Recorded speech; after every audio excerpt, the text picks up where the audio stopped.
राधे राधे। आप सब कैसे हैं? आप सभी को एकादशी व्रत की हार्दिक शुभकामनाएं। आज उत्पन्ना एकादशी है। उत्पन्ना एकादशी कार्तिक मास के कृष्ण पक्ष की एकादशी तिथि को मनाया जाता है। यह एकादशी सभी एकादशियों में सर्वप्रथम एकादशी मानी जाती हैं। ऐसा कहा जाता है कि इस दिन एकादशी देवी का जन्म हुआ था, इसीलिए इनका नाम उत्पन्ना एकादशी पड़ा और हम उत्पन्ना एकादशी कहकर बुलाते हैं। उत्पन्ना एकादशी व्रत का महत्व हम जानेंगे कि जो मनुष्य, जो प्राणी, जो साधक उत्पन्ना एकादशी का व्रत करता है, उस मनुष्य के सभी पाप नष्ट हो जाते हैं और उसे मोक्ष की प्राप्ति होती है। भगवान विष्णु की विशेष कृपा प्राप्त होती है। इस व्रत को करने से मनुष्य को जन्म जन्मांतर के बंधनों से मुक्ति मिल जाती है। मतलब आपको जन्म मरण से मुक्ति मिल जाएगी। आइए हम उत्पन्ना एकादशी व्रत कथा सुनते हैं। हाथों में पुष्प ले लीजिए और सफ़ेद तिल ले लीजिए और कथा सुनना प्रारंभ करिए। एक समय की बात है, सृष्टि के प्रारंभ में जब असुरों का अत्याचार बढ़ गया था, तब मुर नामक राक्षस देवताओं को सताने लगे, देवताओं को अत्यधिक परेशान करने लगे। वह राक्षस बहुत ही शक्तिशाली था। देवता हार कर भगवान विष्णु के पास पहुँचे और बुलाने लगे, त्राहिमाम त्राहिमाम, हे प्रभु, हे परमपिता, हे विष्णु, आप हमारी रक्षा करें। भगवान विष्णु ने देवताओं को से कहा, मैं आप सबकी रक्षा करूँगा,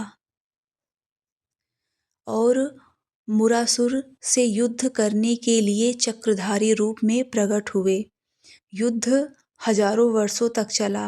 अंत में भगवान विष्णु बदरिका आश्रम नामक स्थान पर जाकर एक गुफा में विश्राम करने लगे। उसी समय मुरासुर ने भगवान पर आक्रमण करना चाहा, परंतु तभी भगवान की देह से एक तेजस्विनी कन्या उत्पन्न हुई। वह देवी अत्यंत रूपवान, सुंदर, शक्तिशाली और तेजोमयी थी। उसने उस दानव का सामना किया और युद्ध में मुरासुर का संहार कर दिया। भगवान विष्णु की आंखें खुली तो उन्होंने उस रूपवान तेजस्वी कन्या को देखा और प्रसन्न होकर कहे, हे देवी, तुमने मेरे विश्राम के समय मेरी रक्षा की है, इसलिए तुम सदा मेरे समान पूजनीय रहोगी। तुम्हारा नाम एकादशी होगा। जो भी तुम्हारा व्रत करेगा वह मेरे परम धाम को प्राप्त करेगा। इस प्रकार उस दिन एकादशी देवी उत्पन्न हुई थी, इसीलिए हम उत्पन्ना एकादशी कहते हैं। और जिसे भी एकादशी व्रत उपवास उठाना होता है, करना होता है, तो वह आज के दिन से ही, उत्पन्ना एकादशी से ही एकादशी व्रत का प्रारंभ करता है। कथा हमारी यहाँ पे समाप्त होती है। आप हाथ में जो पुष्प और तिल लिए थे, भगवान के चरणों में समर्पित कर दें। पूजा विधि है, आइए मैं आपको पूजा विधि भी बता देती हूँ।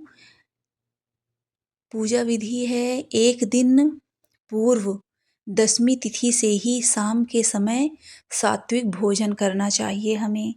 एकादशी के दिन प्रातः स्नान करके भगवान विष्णु का पूजन करें, पीले वस्त्र धारण करें, तुलसी दल, दीप, धूप और नैवेद्य अर्पित करें।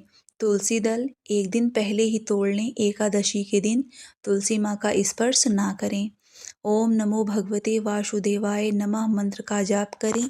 दिन भर उपवास रखें, भगवान की कथा व आरती सुने, भगवान का मनन करते रहें और दूसरे दिन सूर्योदय के समय भगवान का पूजन करें और अपना व्रत उपवास खोलें यानी अपना पारण करें।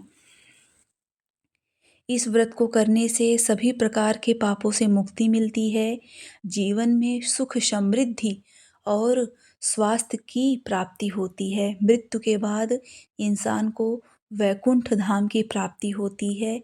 यह व्रत मनुष्य के पूर्व जन्म के चक्रों से भी हमें मुक्त कर देता है। तो उत्पन्ना एकादशी बहुत ही पावन पुनीत है एकादशी हमारी। हम सबको एकादशी व्रत अवश्य करना चाहिए। आप सभी को जय श्री हरि। एक बार फिर से उत्पन्ना एकादशी की हार्दिक शुभकामनाएं।